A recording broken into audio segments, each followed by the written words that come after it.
SuperFooty on what has been another massive, massive day in the AFL. The resignation, they're calling it, of Western Bulldogs coach Brendan McCartney. But let's be honest, it was a sacking Sam Landsberger. They walked their coach out the door. His position was untenable, was it not? Yes, it was, and he had 2 years left to run on a contract as well. So it was then to the end of 2016. They re-signed him at the start of this year on the back of the hot finish to the 2013 season, and he's out the door and so's the captain. So pretty tumultuous 48 hours at Whitten Oval. Now, clearly the club has chosen the player concerns over the coach here. Was that the right call or not? Look, it's with the proof of being the pudding. At the moment, it seemed like it was an untenable position. They had to act either way. What's surprising is that this sort of came to a head a couple of weeks ago. Ryan Griffin was meeting the flagging concerns, and they backed the coach in. They came out, they publicly said that McCartney had admitted he had flaws, he was going to work with him, and that he was their man to stick with going forward. 2 weeks later, they've pulled the pin, he's walked, and they're without a coach and the captain. So they've sort of backflipped a little bit. It's no doubt this has been bubbling away for probably the best part of 4 or 5 months now. But as it stands right now, the captain wants out and the coach has walked. So it's not a great spot to be in, particularly when you're halfway through a trade period. Is it the right call or the wrong call? I think based on what was happening at the club, it was the right call. I know Brendan McCartney to be an absolutely outstanding football person, and I would think that 17 clubs would be calling him right now to try and get him in their club. You speak to all the people, and the players in particular, and they say that this bloke, especially the defenders, helped absolutely make him. So I've got concerns about the direction of the Western Bulldogs playing group. It's no doubt, and you speak to all the players of the club, they love Macca's ability to teach. He was renowned for the same strengths at Geelong. He was, obviously, I think he served under Bomber for about 10 years there, then spent a year with Bomber at Essendon before he became the senior coach of the Dogs. Now, his ability to teach the game, especially the young players, is second to none. So, as you say, he's a really admired person in the industry. Peter Gordon stressed this morning that he would be welcome back at Whitten Oval. It wasn't a messy split from his end. He still had the respect and the admiration of the board. Whether you believe that or not is another matter. But there's no doubt he's a really good football person. He speaks continually about trying to better the players, not just as footballers, but as people. He's a Sam, cut the spin, mate. The club is in an absolute mess. Yeah. It's an absolute shambles at the minute. It doesn't know it's heading to Foss Bulldogs now, because Ryan Griffin, there's no way that man can stay. Well, that's no doubt the talking point now. Can he stay? Peter Gordon said today that they would work out avenues, they would explore options to keep him. They don't want to indulge his request to go to the Giants. They're going to fight tooth and nail to keep this bloke at the club. How can you possibly do that? I agree. For me, he's gone for all money. And not only that, if he wants to go to the Giants, which we think in a matter of maybe by the end of the day, could hold picks 4 and 7 in the draft, not only is it the right decision to get rid of a bloke who doesn't want to be there, but if you can then set yourself up for the next 10 years by seeing later a 29-year-old and bringing in 3 top 10 draft picks, potentially, that's got to be the right move. It's a smart, strategic move for the club in terms of its list management, and that's a desirable outcome. Is it a smart move to get rid of your captain? If he doesn't want to play for this football club, you have to get rid of him. And if by getting rid of him, you bring in another top 10 draft pick, then it's the right move for the football club. I don't think you can dispute that. You said 4 and 7. Yes. For the Dogs. Why would GWS give up both picks? They are in the absolute position of power here. That's unlikely. You're probably going to see one of them. Would pick 4 for Ryan Griffin be a fair trade? Probably on the surface, it's not too far away. There's not going to be a whole lot of other wheeling and dealing that has to go on to get that deal done if it eventuates. So what I think, Sam, GWS will offer either pick 4 or pick 7, probably pick 7, and potentially and at least one player. They hold all the cards here. GWS. There's no way in hell they are giving 2 top-round picks for a 28-year-old who's got a sore back who wants to go. They are laughing, going on camera. The Dogs. There's been a lot of talk, a lot of commentary about. Hang on a second. About this is a great strategic move for the Bulldogs. They can get in all this talent, and you know, how wonderful. Not at all. GWS will try and absolutely smash the Dogs on this deal now. They are in disarray. There's one element which maybe you're overlooking.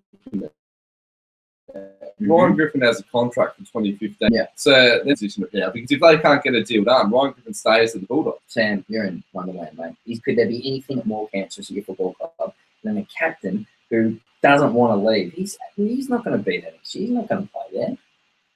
But how are the Giants in a position of power to get a trade done when the bloke has a contract? The Dogs are... And the coach is gone. Issue at the club. No mistakes, man. The Dogs are absolute... I know you're a big Dogs fan. They're on their knees at the moment. There's no other way of describing this. It'll be a first-round draft pick, which is fair enough, and a potentially B-grade player, and that will be GWS's offer. Look, and the Dogs absolutely need to get that pick right. There's no chance it will be picks. 2 first-round draft picks for a 28-year-old. No chance. So what happens to all the other players that want out? We've read about Adam Cooney, Liam Jones, Jason Tutt. Is there any chance now that the powers to be at the Dogs can call up these blokes and say, no, actually, you are in our plans for next year. Reconsider, stay at the club. Is there any scope for some of these players to actually backflip and stay at the club now? If you're one of these guys like Cooney at the Western Bulldogs or Jones or Tutt, etc., you're not staying there. You're out. You don't want to be there. And I'm not sure the players would welcome them back. What struck me as odd today in the press conference was Peter Gordon repeatedly stated that he was frustrated by the Giants approaching Griffin under contract. He said that players in football need to understand that this isn't just a piece of paper. They need to honour these agreements when they've signed them. And at the same time, the Dogs are out offering $500,000 a year to Tom Lonergan, who's tied to the Cats for next year. That's why we cut through those comments, Sam, and we call them out for what they are. And that is that they're baloney because they are making an approach on Tommy Lonergan, as you said, under contract. So how on earth can you be seen as anything else but hypocritical by them saying we're going to hold Griffin to his contract? Messy, shocking, pathetic management. Woeful situation. It's a disaster for the Dogs. McCartney goes with 2 years left. Griffin wants out with a year left, and they're trying to bring in a 30-year-old from Geelong with a year left. That just flabbergasted me. It's conflicting. It's really conflicting. The other part is McCartney got 2 years left. There's no doubt there's going to be some sort of payout. Now, the Dogs obviously aren't in the strongest financial position of all the clubs. Again, it's just another setback. They re-signed him at the start of this year. I think the word from the club at the time was it was the logical decision based on the progress shown in 2013.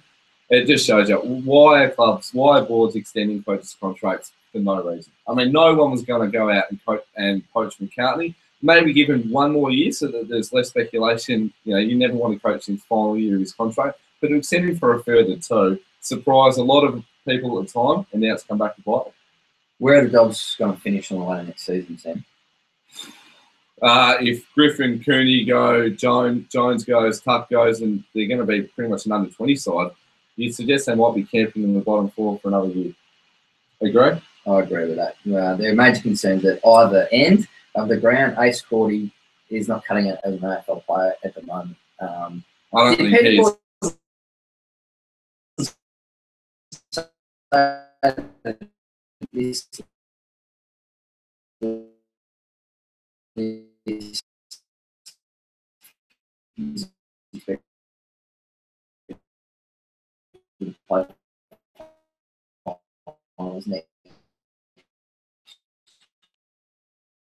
String of Tory Dixon, Tom Campbell, Ace Cordy, and their back line reads Dale Morris, Stuart Cranberry, excuse me, and the back line reads Dale Morris is an exceptional player, but Fletcher Roberts, Michael Talia, they're exposed. They're still exposed. They will be exposed. Austin. There's no doubt. There's holes at either end. I mean, the clutch of kids who are on ballers and and can roll through the engine room are pretty exciting. We all know about Bontempelli, McRae, Grovat, and whatnot, but there's no doubt there's massive key position holes at either end.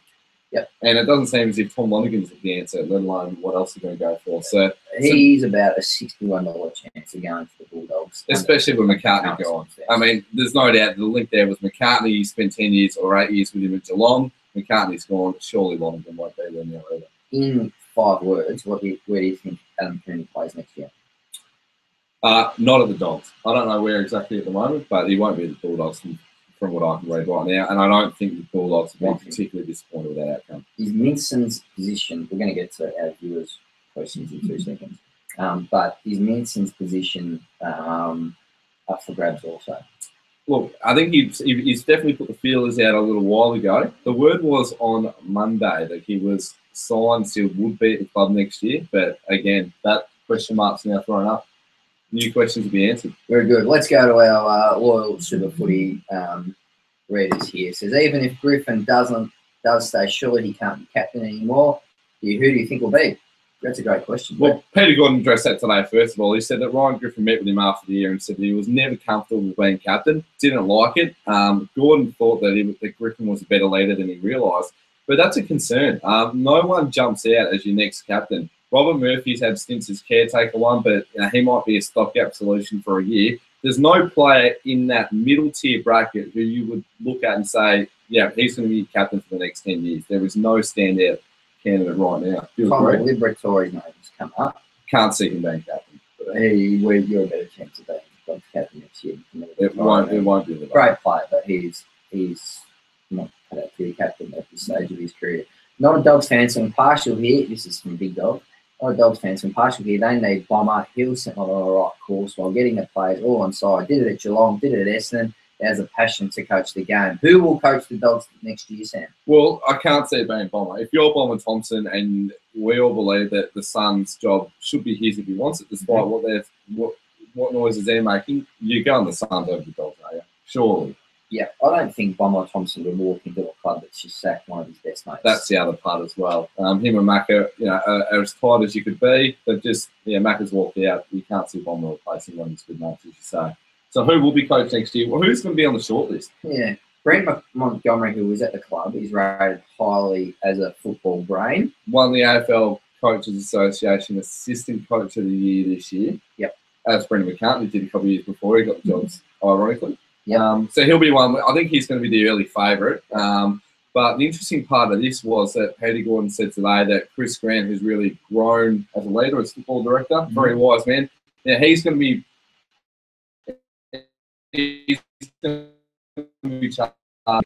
as well. He was on that panel which gave Macca the job over Leon Cameron. It was a tough call for Chris Grant because he's obviously really good mates with Leon from their playing days. I think he actually delivered the news personally to Leon's house late one night that he wouldn't be getting the job. So Chris Grant chose McCartney and he will now choose the successor.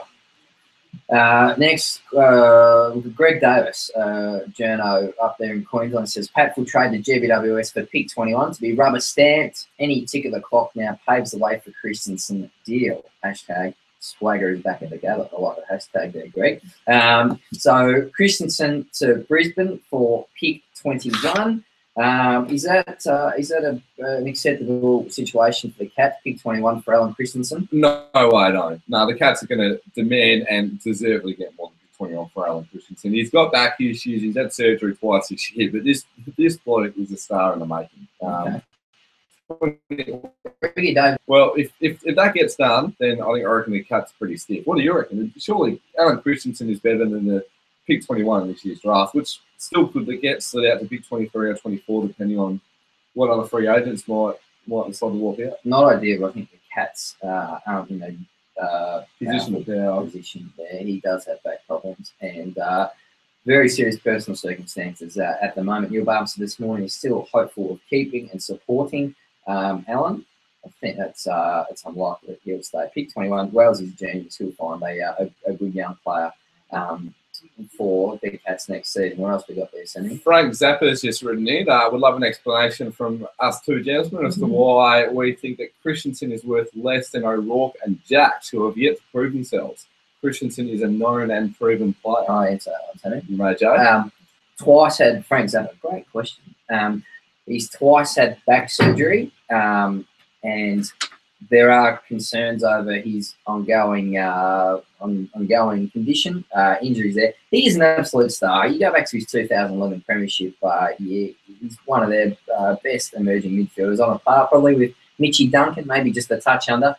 So that's a very good point. John O'Rourke, it seems, shouldn't have been taken at number 2 in that draft. And Christian Jacks, still a bit of a question mark over his competitiveness as well. I know you really like him, Sam. So I think Christensen's value is proven. and you make a very good point there. But look, I think Geelong are very understanding of Alan's personal circumstances, which are very serious at the moment, and they probably just want to get that deal done and move on. Can I throw one to you, Jay? Yes. Now, are you aware of Justin Levich's tweet this morning or last night, whenever it came through? Yep.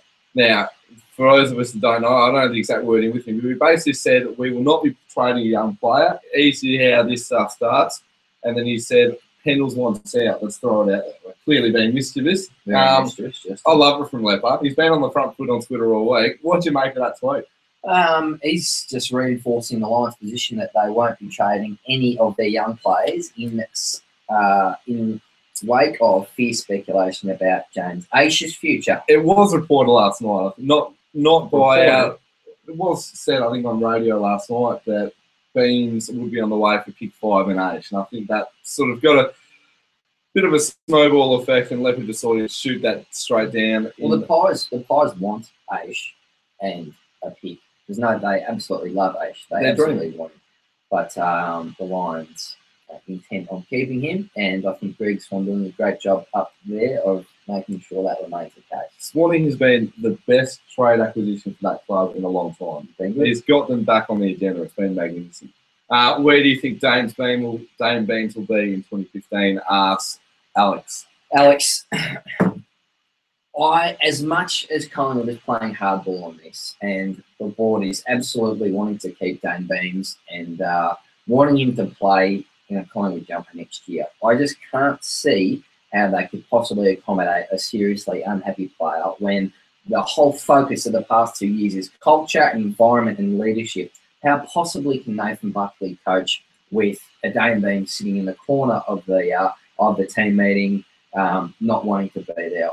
I can't get my head around how that possibly can happen for all of next season, given what Collingwood has done. Now, I understand everything they're saying and the position they're in and them playing absolute hardball, but I think the most likely outcome, Alex, is they get pick 5 and 25 gets them Greenwood, and it's a bad outcome. They lose Dane Beams, the superstar, age 24, entering the absolute prime. So I think it's a real setback for Nathan Buckley, but I just can't see. I think trying to accommodate an unhappy Dane Beams next year is worse of the two evils.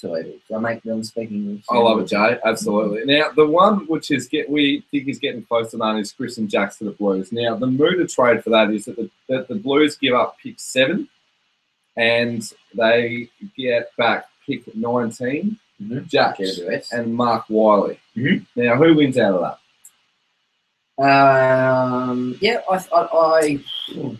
I don't mind Carlton's move there because they really need a versatile tall to play forward and back. And I think Jack's better than most, but he's a player of high quality, the best tall of that draft class. The concerns over his competitiveness, his work ethic, his work rate. Is he desperate enough? Second and third efforts, all that sort of stuff. He can clank a mark. He's a polished kick on goal.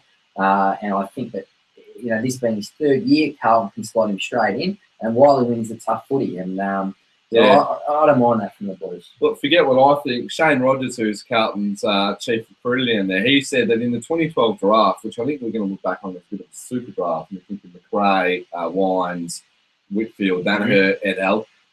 In going into that draft, he had Troy Menzel ranked the 2nd best player on the draft, and Chris and Jacks ranked 5. So he potentially could walk out with 2 of what he thought was the best 5 players in that draft, which would be a pretty good result for the Blues. I reckon that's over as pick 5. How can you be reviewed as the 5th best player? Not reviewed at the time, we thought that. Yeah. Maybe not on reflection, but I reckon that might have been a bit off.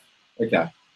This is we might give this is the hard stuff for Trade HQ. Let's not be fanciful. Here we go from Neville McGuckin. Are you getting some male REWS youngsters Trelaw, Hoskinelli, Cameron? Damien Barrett said that they are very unhappy and all intend to leave GWS at the end of 15 and return to Melbourne. Plays themselves happy in interviews. Your take, Sam? I can start with the first one. Adam Trelaw will not be going anywhere. I'm very, very confident that he is quite happy up in Sydney. We all know that Jeremy Cameron's out of contract next year. That's going to be a circus all year next year until he re-signs. And Will Hoskin-Elliott, I'll probably put in the same camp as Trelaw. I can't see him going anywhere.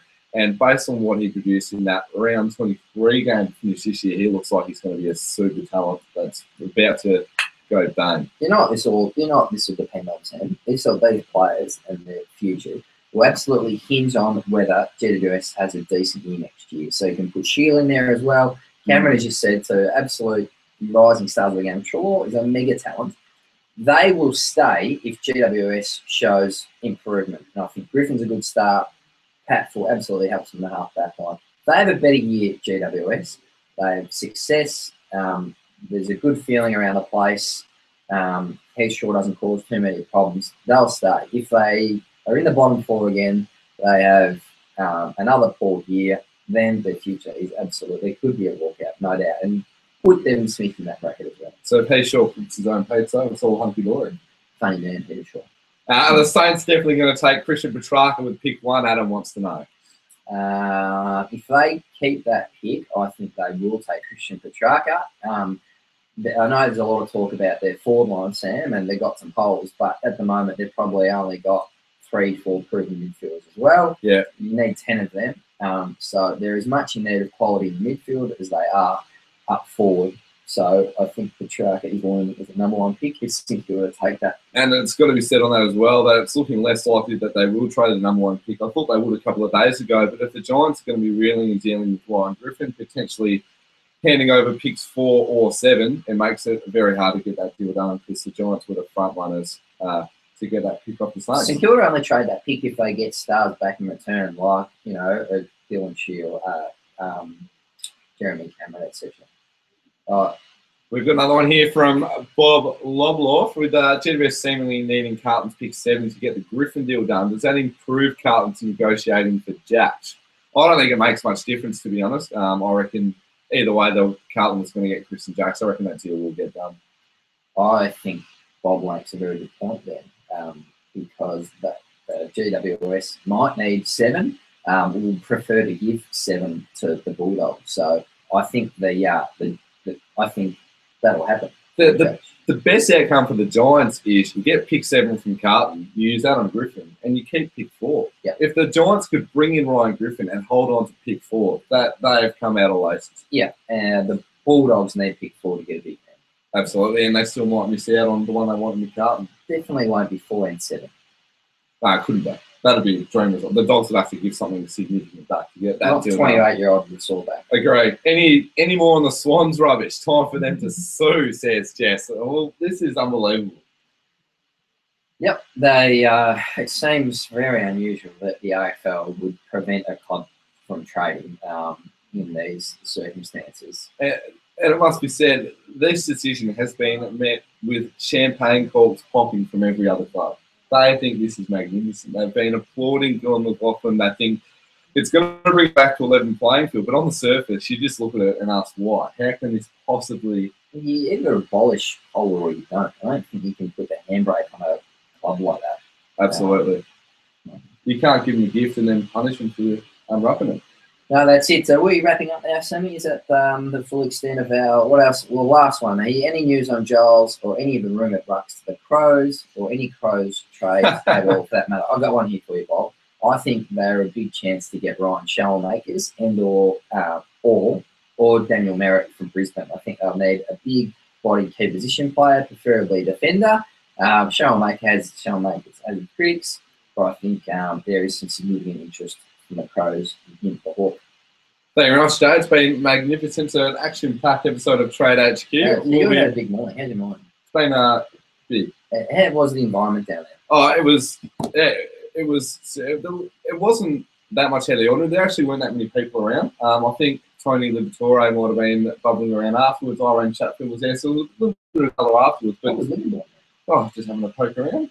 Might have to read more in tomorrow's Herald Sun. There might be a few words from liver in there. But look, beforehand, there wasn't much action. There wasn't too many people at the club. Everyone was sort of bunkered in nice and early. But the feeling, was, as you would have seen on television, and it's just going to be fascinating how this story unfolds. Does Griffin stay? Who's the next coach? We'll have it all at SuperFooty very shortly. Well done, Sam. Thanks for joining us here at Trade HQ. We will see you Monday. Bye-bye.